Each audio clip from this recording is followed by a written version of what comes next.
야고보서 1장 12에서 17절 제가 봉독하겠습니다. 시험을 견뎌내는 자는 복이 있도다. 이는 그가 시련을 거친 후에 주께서 자기를 사랑하는 자들에게 약속하신 생명의 멸류관을 받을 것이기 때문이라. 누구든지 시험을 받을 때 나는 하나님께 시험을 받는다고 말하지 말지니 하나님께서는 악으로 시험을 당하지 아니하시고 또 그분 자신이 아무도 시험하지 않으시기 때문이라. 그러나 누구든지 자신의 욕심에 끌려 유혹을 받을 때 시험을 당하는 것이니, 그러므로 욕심이 잉태하면 죄를 낳고 죄가 장성하면 사망을 낳느니라. 나의 사랑하는 형제들아, 속지 말라. 모든 선물과 모든 온전한 선물이 위로부터 곧 빛들의 아버지로부터 내려오나니 그분께서는 변화도 없으시고 회전하는 그림자도 없느니라. 아멘. 욥기를 우리가 하고 있죠. 특별히 신약 안에서는 그 욥의 그 고난과 인내의 시간들을 가지고 들어와서 설명하고자 하는 성경이 야고보서에 나와 있습니다. 야고보서 4장쯤인가 가보면 그런 말씀이 있을 겁니다. 11절인가 5장 11절이네요. 자, 보라, 우리는 견뎌내는 자들을 복 있는 사람으로 여기나니 너희가 욥의 인내를 들었고 또 주의 결말을 보았거니와 주는 인정이 많으시고 자비로우시니라. 이렇게 이야기합니다. 그러니까 욥이 지금 겪었던 그 욥기의 고난이 무엇이냐를 야고보서가 그대로 인용함으로써 이 야고보서 메시지가 욥기와 연결되어 있다고 야고보서는 말씀해주고 있는 셈이 되는 것이죠. 물론 야고보서도 처음부터 시험에 관한 이야기로 시작을 하고 있습니다. 욥도 시험에 관한 이야기죠. 그렇게 보면 욥기와 야고보서가 한 세트가 된다. 이렇게 우리가 마음에 두고 성경을 읽다가 보면 지금 욥기 전체에 있었던 사건이 바로 야고보서, 우리를 온전하게 하기 위한 하나님의 어떤 시험, 그 시험의 한 과정이었구나, 이렇게 우리가 이해를 하게 되는 것입니다. 사실 우리가 이런 테스트를 거치지 않고는 결코 완전하지 않기 때문에 하나님께서는 이런 테스트를, 시험을 모두 신자에게 겪게 하시죠. 자, 그래서 오늘은 야고보서 말씀을 욥기와 이렇게 연결을 시켜서 우리가 은혜를 남용하지 않기 위해서, 은혜는 사람들이 그 로마서 우리 배우면서 그랬잖아요. 은혜를 계속 남용할까 봐 하나님 계속 그 은혜에 대해서 자꾸 강조를 하고 있었다고 하죠. 왜냐하면 너희가 은혜를 받기 위해서 죄를 지을 수 있느냐, 이런 질문처럼 우리는 그저 하나님 앞에 주신 은혜가 남용될 수가 있습니다. 그러나 이 남용되지 않기 위해서는 하나님께서는 지금 은혜가 우리에게 어떻게 왔는지를 분명하게 하시겠다라는 의지를 우리는 볼 수가 있는 것입니다. 그래서 우리가 은혜를 남용하지 않기 위해서는 뭔가 하나님께서 이 은혜가 은혜답게 하기 위해 뭔가 욥처럼 아주 엄청난 시련과 고난이라는 어떤 이 한 과정을 지나가야 한다라고 욥기도 야고보서도 말씀하고 있는데, 우리는 그런 생각을 하죠. 하나님, 그렇다면 우리가 필연적으로 겪어야 될 게 뭡니까? 이런 생각을 하게 되죠. 그게 뭘까? 그게 욥이 겪었던 것들이거든요. 사실 우리가 성경을 읽다가 참 옳은 이야기인데 참 읽기 싫다라는 성경이 다 똑같지는 않겠지만, 저는 욥기가 계속 죽는 소리만 하니까 참 읽기가 어렵더라고요. 이렇게 힘드냐? 이렇게 죽는 소리를 하냐? 근데 야고보서도 와보니까 뭐 하나님께서 시련을 만들어낸다, 믿음의 시련이 인내를 만들어낸다, 만약에 이렇게 부족하고 잘 갖추어서 부족함이 없게 하려고 하나님이 시험을 주신다, 뭐 이렇게 하면서 이것도 보니까 꼭 내 안에 내면에 있는 이 추한 모습들이 하나님께서 적나라하게 보고 계시고 이걸 해결하기 위해서 엄청난 시련과 인내라는 시간이 필요하다라고 이렇게 지적하는 걸 보면, 이건 분명히 가만히 앉아서 해결할 수 있는 어떤 문제가 아니라 하나님께서 의도적으로 우리의 삶에 들어와서 욥처럼 뭔가를 작업을 하셔야 하는 거구나라는 이런 생각에 우리 마음에 약간의 하나님 참 부담이 됩니다. 이런 생각을 저는 한 적이 있습니다. 여러분들은 한 적이 있는지 모르겠습니다만, 그런 의미에서 오늘 이 욥기를 한번 우리가 야고보서와 연결시켜 보면, 욥기를 보면 하나님께서 이 일을 위해서 사단에게 어떤 허용하는 활동을 허락하시죠. 그래서 이걸 허락하셔서 욥에게 목적하신 일을 시작을 하게 합니다. 우리가 똑같이 욥기에서 나타나 있는 이런 현상이 원래 에덴 동산에서도 있었죠. 하나님께서 그 에덴 동산 안에 들어오고 있는 그 악의 세력, 사단의 세력, 그 다음에 그 하와에게 접근한 걸 하나님이 그냥 내버려 두시죠. 욥기에도 보니까 허용을 합니다.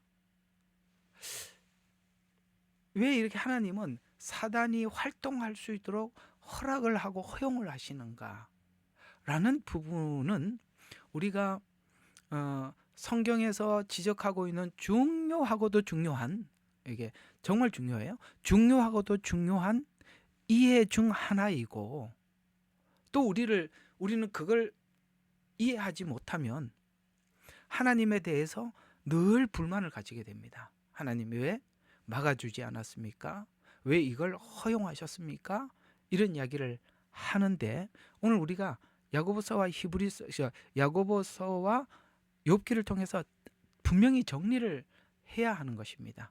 이게 정리가 안 돼 있으면 하나님을 믿고 의지하면서도 하나님에 대해서, 하나님 하시는 모든 일들에 대해서 못마땅하게 생각하게 되기 때문에 그렇습니다.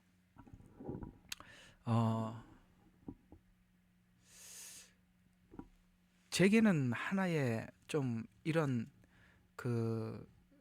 좀 뭐라고 할까, 항상 마음에 이게 참, 이게 외국어 오래 사니까 이게 한국어를 자꾸 잊어버리네요.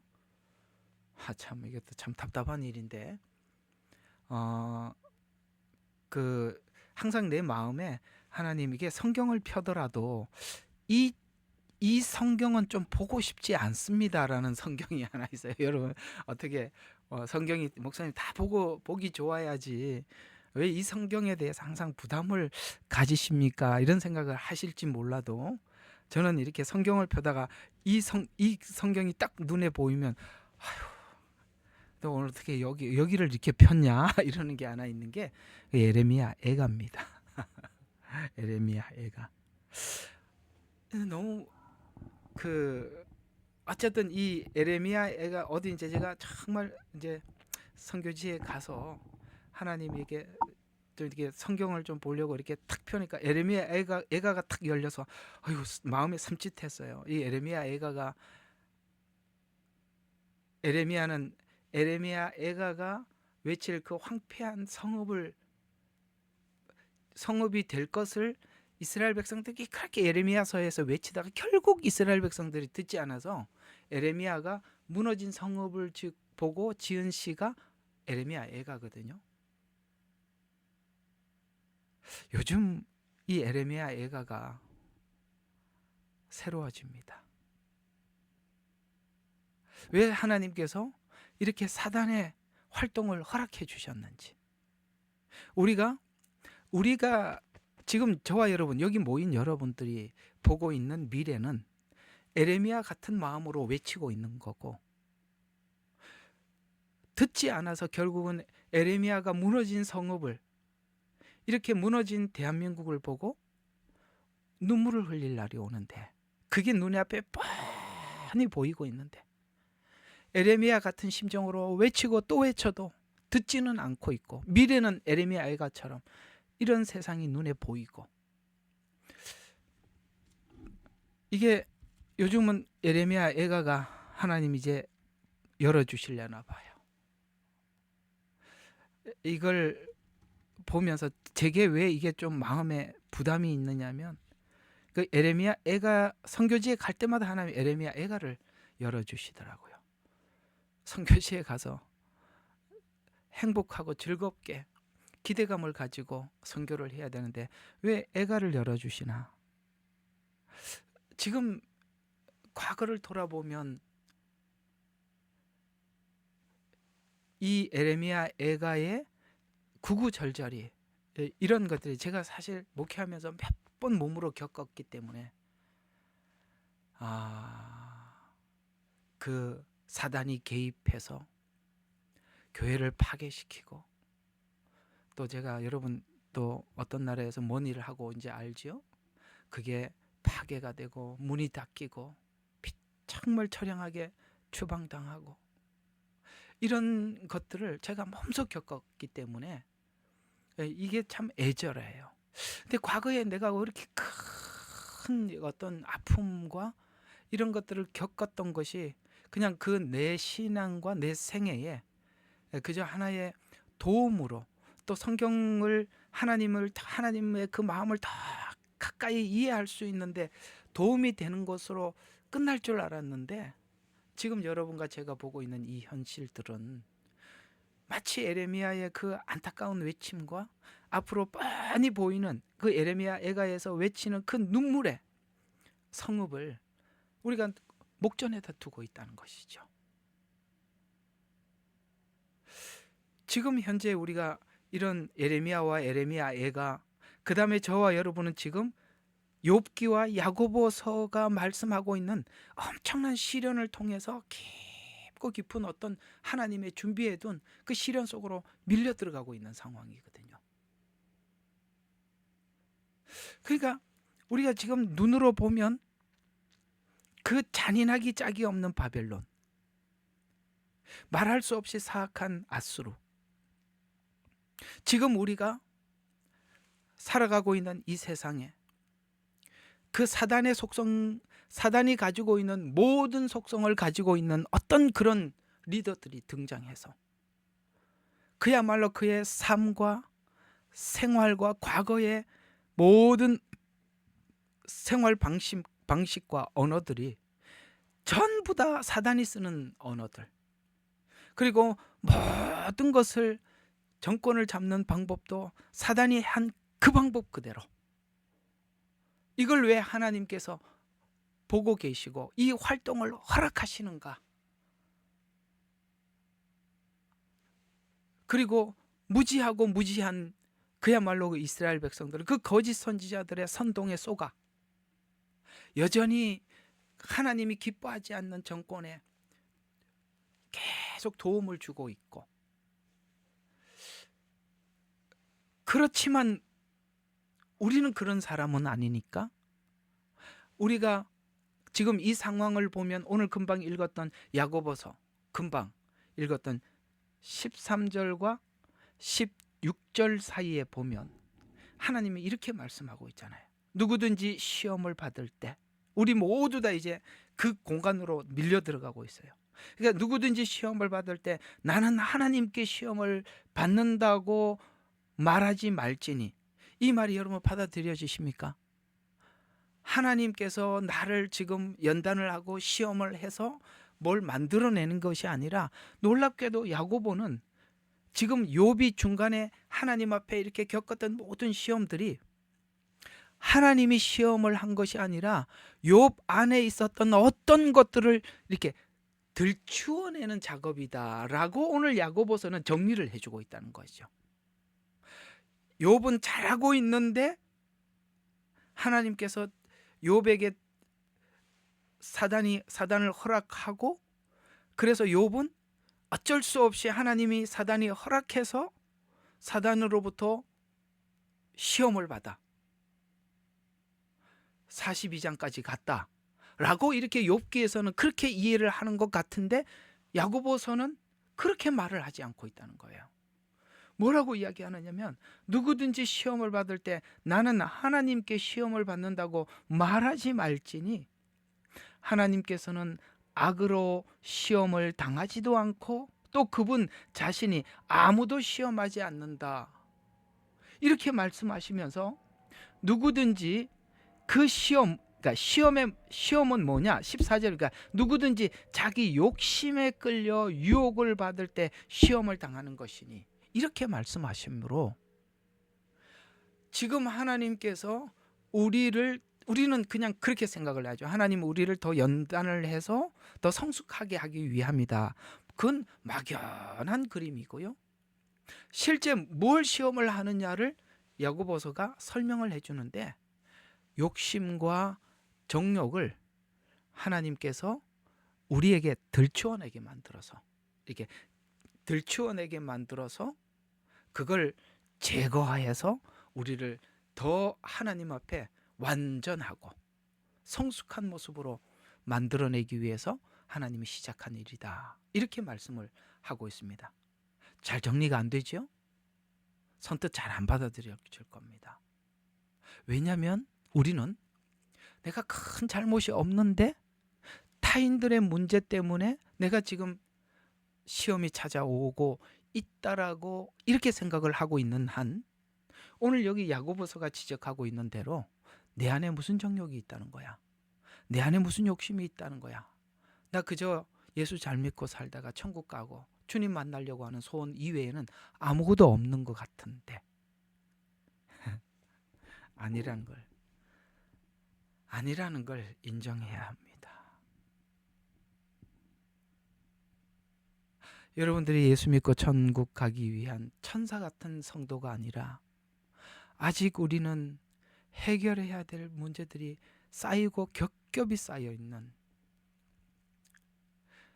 예수 잘 믿고 그 다음에 잘 신앙생활하다가 천국 가겠다는 것은 겉으로 드러나 있는 명목에 불과하고 실제로는 아직 해결되지 않는 욕심들, 내 안에 있는 정욕들 이런 것들을 하나님께서 어떤 시험이 왔을 때 그걸 다 들추어낸다라는 것이죠. 여러분과 제가 인생을 살면서 경험하고 체험한 부분들은 뭐냐면 주변 상황이 이렇게 조여오고 주변 상황이 압박을 가하게 되면 나도 모르게 평상시에는 너그러워 보였던 그야말로 하나님의 자녀로서 하자가 없이 보이는 참 너그러운 신자 같은 내 모습이 실제 그런 것들이 압박해 오면은 그런 배려와 넉넉함은 점점 나도 모르게 사라져가고 조금만 누가 나에게 탁 건들기만 해도 내 안에 있는 내 근성과 옛 속성들이 그냥 순식간에 튀어나오는 그러면서 우리가 하는 말이 뭡니까? 안 그래도 이것 때문에 스트레스 받아 힘들어 죽겠는데 너까지냐?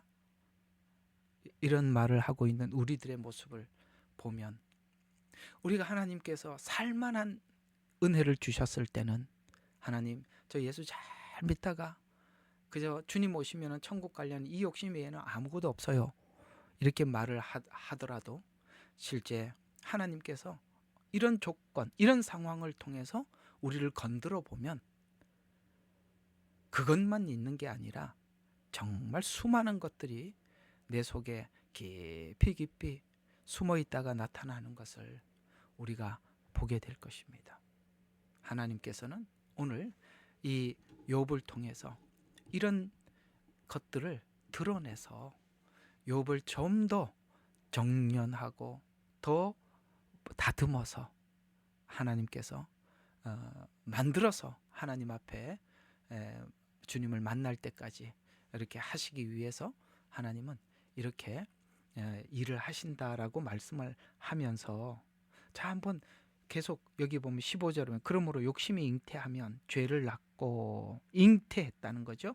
그러니까 결과적으로 뭔가 내 속에 잉태를 할 때는, 여러분, 잉태라는 말은 우리 아시다시피 임신을 했다는 얘기인데, 임신을 했을 때는 잘 몰라요. 그러니까 내 안에 욕심이 들어올 때는 이 욕심이 들어왔구나, 이 잘 모른단 말이에요. 그게 마치 좀 지나다가 배가 부르고 좀 뭔가 몸에 변화가 있고 내가 지금 임신을 했구나, 이렇게 알듯이 우리는 내 안에 욕심이 들어왔구나 하고 알고 내 욕심을 알아차린 사람은 없다는 거예요. 그러니까 그걸 하나님이 들추어내기 위해서 시험을 주셨다는 거죠. 하나님이 직접 시험하는 게, 시험이 오면 그게 자동으로 나오더라라고 한 말이 오늘 13절 14절이거든요. 하나님이 시험한 게 아니라 우리 안에 그런 것들이 시험이 오니까 자동으로 욕심도 나오고 정욕이 드러나더라, 이런 이야기지. 하나님이 그걸 끄집어낸 게 아니라 상황이 오니까 자연스럽게 나왔다라는 얘기입니다. 그래서 하나님이 그걸 뭘 줘야 되는 거냐면, 내 안에 욕심이 잉태되어 있다는 것을 드러내줘야 되니까. 그러니까 자, 잉태하면 결국은 어디로 간다? 이것은 결과적으로 죄를 낳게 되고, 죄가 장성하면 사망을 낳게 되는데, 나의 사랑하는 자들아, 형제들아, 속지 말라, 이렇게 얘기합니다. 왜요? 우리는 아까 거룩한 목적을 가지고 있으면 모두가 거룩한, 그러니까 내 안에 있는 모든 속성들까지 거룩해졌다고 착각하거든요. 거룩한 목적을 가지고 있으면 내가 지금 다 거룩해져 있는 거 아니라고 하나님은 그걸 들춰내려고 한다라는 것입니다. 그러면 하나님께서 이런 시험을 통해서 우리 자신을 드러내서 보게 하고, 보게 해서 뭘 하려고 하는 건가? 바로 우리 두 군데를 볼 필요가 있어요. 아까 13절부터 우리가 17절에서 읽었는데, 그 앞에 있는 12절과 17절 이 두 군데를 보면 이걸 위해서 하나님이 시험을 하시는구나 라는 것을 알 수 있는데요. 12절, 시험을 견뎌내는 자는 복이 있도다. 이는 그가 시련을 거친 후에 주께서 자기를 사랑하는 자에게 약속하신 생명의 면류관을 받을 것이기 때문이라 라고 이야기하고 있습니다. 시험을 뭐 하라고요? 견뎌내는 자는 복이 있도다. 누가 견뎠죠? 그렇죠, 욥이 견뎠죠. 예수님이 견뎠죠. 견뎌서 뭐를 했다고요? 자기를 사랑하는 자에게 약속하신 생명의 면류관. 여러분, 지금 이거는 언제입니까? 우리 종말론적이잖아요. 생명의 면류관은 살아서 받는 게 아니잖아요. 주님 앞에 가서 받는 거잖아요. 그러면 이렇게 정리가 되는 거죠. 나도 모르게 욕심이 들어왔어요. 하나님께서 주변을 압박을 하니까 나도 모르게 선한 목적을 가지고 있으면 선한 줄 알았는데 내 안에 악도 함께 있더라, 정욕도 있고 욕심도 있더라는 것을 하나님이 들추어내서 결국은 생명의 면류관을 받을 마지막 때까지 우리를, 앞에 1장 몇 절이냐면 3, 4절을 보면, 이는 너희의 믿음의 시련이 인내를 만들어낸 줄 너희가 알미니라. 그러나 인내를 온전히 이루라. 왜 자꾸 인내라는 말이 나옵니까? 하나님이 정한 시간이 있다. 항상 제가 말씀드렸죠. 인내라는 것은 하나님께서 정한 시간까지 가야 된다는 뜻입니다. 그러나 인내를 온전히 이루라. 이는 너희가 온전하고 잘 갖추어져 아무것도 부족함이 없게 하려 함이라. 하나님이 생명의 면류관을 줄 그때 우리를 온전하고 잘 갖추도록, 부족함이 없도록 하기 위해서 우리 속에 담겨 있는 것을 끄집어내야 될 거 아닙니까? 그러면서 이렇게 뭔가 내 하자가 있고 내 부족함이 보일 때 하나님 앞에 우리가 우리 자신 안에 있는 이 악함을 어떻게 해결해야 되겠습니까? 라고 하나님 앞에 구하면, 그걸 내가 인지를 해야 하니까, 인지를 해야 구하니까 5절에 보니까 너희 중에 누가 지혜가 부족하면 모든 사람에게 아낌없이 주시고 꾸짖지 아니하는 하나님께 구하라. 그리하면 그분께서 주실 것이라. 누가 내 안에 있는 정욕과 악함이 있으니 하나님이 해결해 주세요라고 끄집어낼 사람이 누구겠어요? 그걸 보는 사람만 하나님 앞에 이걸 구하게 되는데, 그때 진짜 하나님 앞에 지혜를 구하게 된다. 그 지혜가 뭐죠? 성경이 지혜지요. 이게 바로 성경이 지혜구나라는 것을 배우게 해서 우리가 온전하고 갖추어지고 부족함이 없도록 하나님이 만드시기 위해서 하신다. 그래서 시험을 주신다고 하면서 1장 12절을 보니까 그래서 시험을 견뎌내는 자도 복이 있도다. 이는 그가 시련을 거친 후에 주께서 자기를 사랑하는 자에게 생명의 멸관을 주기 때문이라라고 하면서 17절에 모든 좋은 선물과 모든 온전한 선물이 위로부터 곧 빛들의 아버지로부터 내려오나니 그분께서는 변화도 없고 회전하는 그림자도 없다. 좋은 선물. 좋은 선물이 뭘까요? 그렇죠. 앞에서 말한 온전해지는 거, 부족함이 없는 거. 그건 하나님으로부터만 와서만이 가능해진다는 거예요. 내가 만들어 놓은 온전함은 시험이 오면 다 들통이 나는 거예요. 하나님이 만든 온전함은 어떤 상황에서도 그것이 지켜지는 거예요. 그건 여러분들이 만들 수 있는 게 아니라 위로부터 와야 하기 때문에 하나님은 사단에게 우리의 그 시간을 허락했다. 이렇게 욥기하고 연결이 되는 것입니다. 조금 더 볼까요? 어떻게 좀 욥기로 들어가야 되는데 오늘 야고보서 쪽에서 자꾸 머물게 되네요. 자, 18절 하나 더 봐요. 그분은 자신의 뜻으로 우리를 진리의 말씀으로 낳으셔서 우리로 그의 피조물 가운데 첫 열매들에 속하게 하였다. 이게 무슨 말이에요? 이게 그분은 회전하는 변화도 없고 회전하는 그림자도 없다라는 말의 뜻은 무슨 뜻이냐면 뭐 유령이라는 말이 아니라 과거에 하나님께서 욥을 만들었던 이 방법을 지금도 똑같이 사용한다는 거예요. 하나님은 옛날에 욥에게 만들었던 그 욥은 욥이고 지금 우리는 우리고 이렇게 분리하지 않는다는 겁니다. 같다라는 거예요. 그대로 우리에게도 그렇게 하신다는 거예요. 왜냐하면 하나님은 과거에 아브라함에게 믿음을 줄 때 아브라함에게 믿음을 주었듯이 우리에게 믿음을 주고 욥을 거룩하게 만드는 방법으로 우리를 거룩하게 만들고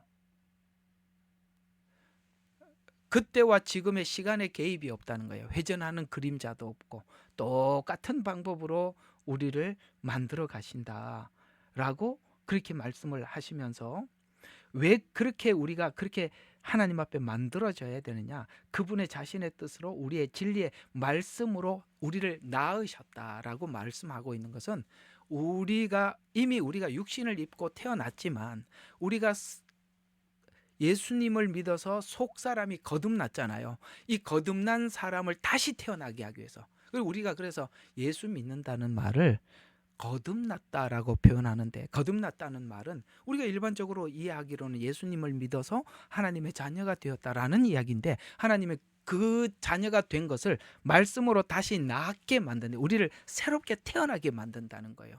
그러니까 우리가 말씀으로 낳았다라는 것은 우리의 생활 양식이 과거에 살았던 그런 형태의 생활 양식이 아니라 말씀을 실제 우리의 삶 속에 어떤 상황이 왔을 때 그것이 실제로 우리에게 드러난 그런 삶을 살게 하기 위해서 우리가 새롭게 낳아야 될 게 우리가 출생을 해야 돼. 아까는 죄가 잉태한 즉 사망을 낳는다 그랬잖아요. 그죠? 그래서 옛날에는 죄가 잉태가 되었어요. 지금은 말씀으로 다시 우리를 만들어 낸다는 거예요. 이 둘을 이해하시겠어요? 그러니까 이런 이야기가 되는 거죠. 계속 반복이 됩니다만 오늘 이야기가 쉽지 않아서 계속 반복을 하는 건데요. 시험이 오면 우리가 거룩한 고백들이 그냥 고백에 불과했다라는 것을 그냥 싹 드러나는 거예요. 완전히 드러나는 거예요.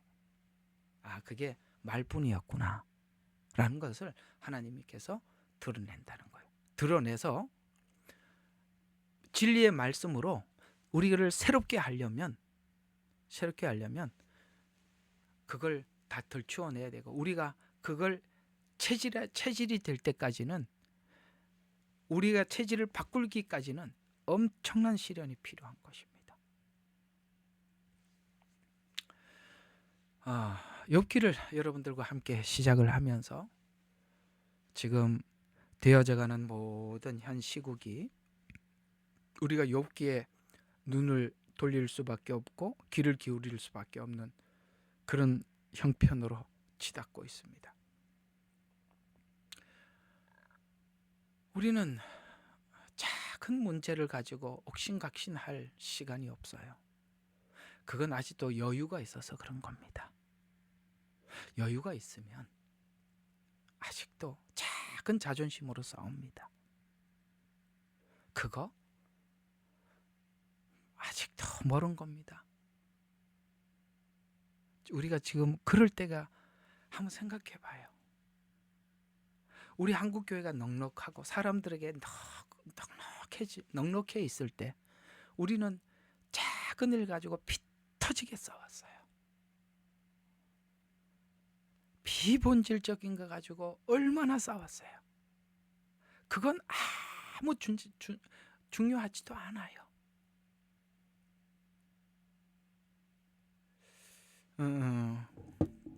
옛날에는 국가가 법을 제정을 할 때 그 상황들이 너무나도 사람들의 삶이 힘들었기 때문에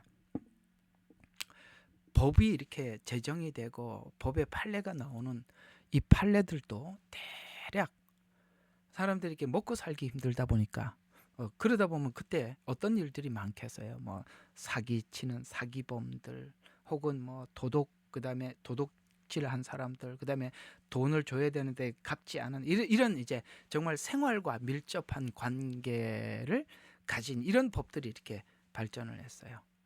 그러다가 이제 경제가 부유해지고 넉넉해지면 이런 일들이 사람들이 각자가 가질 만큼 가졌으니까 남의 거 그렇게 훔치거나 뭐 그런 일들이 점점 줄어들어가요.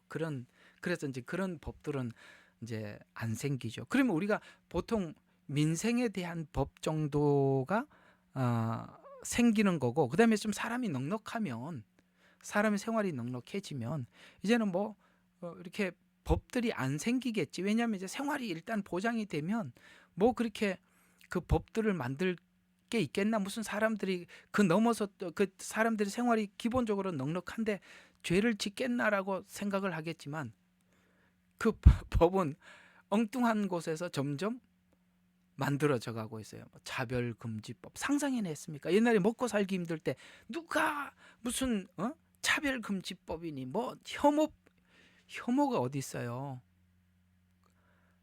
먹고 살기 힘들어 죽겠는데 이상한 법들이 생긴 거예요. 왜요? 참 인간이라는 것이 정욕과 욕심이 끝이 없다는 거예요. 호주를 와 보니까 나는 이런 법들이 참 놀라워요. 이게 이 넓고 넓은 땅에 예를 들어서 어떻게 하다가 새를 보셨죠? 누가 이렇게 그 어떤 짐승 끌어안고 사진 찍었다가 막 정부에서 막 총리까지 분노해가지고 그 짐승 이 두잔데 이름이 꼭 무슨 코알라 비슷하게 생긴 놈이에요. 그걸 끌어안고 찍었다고 세상에 총리가 막 거품을 물고 뭐 하지를 않나. 아니 무슨 그 짐승 한번 껴안고 사진 찍은 게 그렇게 대수예요. 뭐 새를 잘못하다 여기 날아다니는 새 한 마리 잡으면 벌금 몇만 불 받습니다. 내가 참 생각해 보면 한심해요. 지금 못 사는 나라들은 저게 식량이잖아요. 근데 무슨 새를 괴롭혔다고 무슨 인간이 돈을 몇만 불 내야 되는 겁니까? 고기를 잡았는데 뭐 따지는 게 뭐냐면 왜 이 고기를 잡지 못할 고기를 잡았는데 그가 이 낚시 바늘에 걸려가지고 얼마나 고통을 받은지 그 고통의 지수를 계산해서 벌금을 때려요. 정신이 나간 사람들이에요. 인간을 하나님은 짐승을 다스리라고 했어요. 다스려야 될 이 인간이 짐승 때문에 벌금을 내고 짐승이 사람 위에 올라가 있는 거예요. 인간이라는 게 참 희한하죠. 희한해요. 없으면 없는 대로 악하고 있으면 있는 대로 엉뚱한 생각하고 앉아있고, 뭔 법을 만들어도 이상한 법을 만들어서 사람 위에다가 많은 걸 올려놔요. 여기는 그런 말이 있어요. 장애인 1번, 여자 2번, 3번 어린이. 아니다. 아니, 그 장애인 1번, 여자, 그 다음에 세 번째가 개예요, 개. 그리고 그 밑에가 남자예요. 이 남자들은요, 개보다 못해요. 법정에 가보면 개가요, 사람보다, 남자보다요 훨씬 더 인지도가 높아요. 야, 그래서 항상 남자들 보고 개보다 못하다 그런 말을 해요. 이게 법이냐고요. 인간이 얼마나 괴상한 생각을 하고 얼마나 이상한지 아시겠습니까? 우리는 자꾸 목적이 거룩하고 내가 하나님 앞에 순수한 목적을 가지고 있으면 내 안에 있는 모든 것이 거룩이 완성됐다고 생각하는 거예요. 하나님은 이런 시험을 통해서 우리 안에 있는 그 악이 만족해도 또 다른 만족을 향해서 악을 발산해 나가고 있다라고 하나님께서 말씀해 주고 있는 겁니다. 우리 한 군데만 또 보고 오늘 이야기를 한번 마쳐 보도록 하겠습니다. 아까 제 욥 이야기가 주제니까 이쪽을 한번 볼 필요가 있겠어요. 야고보서 5장 10절, 11절, 12절까지 한번 보겠습니다. 나의 형제들아, 주의 이름을 말한 선지자들의 고난과 인내를 본을 삼아라. 자, 선지자들의 고난과 인내를 본을 삼아라. 그 중에 한 사람을 소개하죠. 11절. 보라, 우리는 견디어내는 자. 뭘 견뎠을까요? 욥이 뭘 견뎠을까요? 선지자가 뭘 견뎠을까요? 알 수 없는 결말을 견뎠다는 겁니다. 욥이 42장을 알고 갔나요? 몰랐어요. 그러니까 알 수 없는 결말. 그저 하나님이 시작하면 아름다운 열매를 맺을 것이다. 하나님이 시작했다면 내 안에 온전함이 완성될 것이다 라는 그것 믿는 것 이외에는 아무것도 없어요. 그때까지 욥이 뭘 했다고요? 견디어냈대요. 그러면서 견디어내는 사람들은 복 있는 사람으로 여기나니, 욥이 견뎌서 복을 받았대요. 너희가 욥의 인내를 들었고 또 주의 결말을 보았거니와 주는 여러분 인정이 많으시고 자비롭대요. 여러분 욥의 인내, 그 고통이 하나님의 자비래요. 이 말을 그대로 에레미야 애가로 가지고 가볼까요? 에레미야가 무너진 성읍, 미래가 이렇게 될 줄 알았어요. 이스라엘 백성들에게 제발 회개하고 여기서 돌이키면 된다라고 외쳤어요. 결국에는 에레미야의 말을 듣지 않고 성읍은 무너졌어요. 무너진 성읍을 바라보면서 우리가 그 유명하고도 유명한 정말 에레미야의 신앙의 진수를 볼 수 있는 메시지가 에레미야 애가에 있지요. 하나님께서, 하나님의 성실이 아침마다 새롭습니다. 바로 이 예루살렘 성이 무너져서 이렇게 된 것은 하나님의 성실함 때문입니다. 만약에 하나님께서 이 상태에서 방치했더라면 우리는 하나님 앞에 버림받은 자였을 텐데, 하나님께서 이 성을 무너뜨려서 지금 바벨론의 이스라엘을 포로로 삼아 이 고통의 시간을 허락하신 것은 하나님께서 우리를 택하신 그 택하심에 버려두지 않는 성실함이 오늘 우리가 아픔을 겪더라도 이 회복을 위해서 우리에게 이 고통을 주시는 그 성실한 하나님을 찬양합니다. 이게 에레미야 애가예요. 믿음의 사람들은 미래에 되어질 이런 상황들을 보면서 이런 믿음을 가지고 미래를 끌어안는데요. 그게 에레미야예요. 우리 에레미야의 눈물 아닙니까? 어떠세요? 각오 단디하고 있습니까? 이 아픔이 뭘까요? 아까 서두에 말씀드린 것처럼 저는 조금은 뭔지 알 것 같습니다. 겪어보니까 참 아팠지만 너무 감사했습니다. 그런 시간들이 우리를 만들어 간다는 걸 저는 배웠었거든요.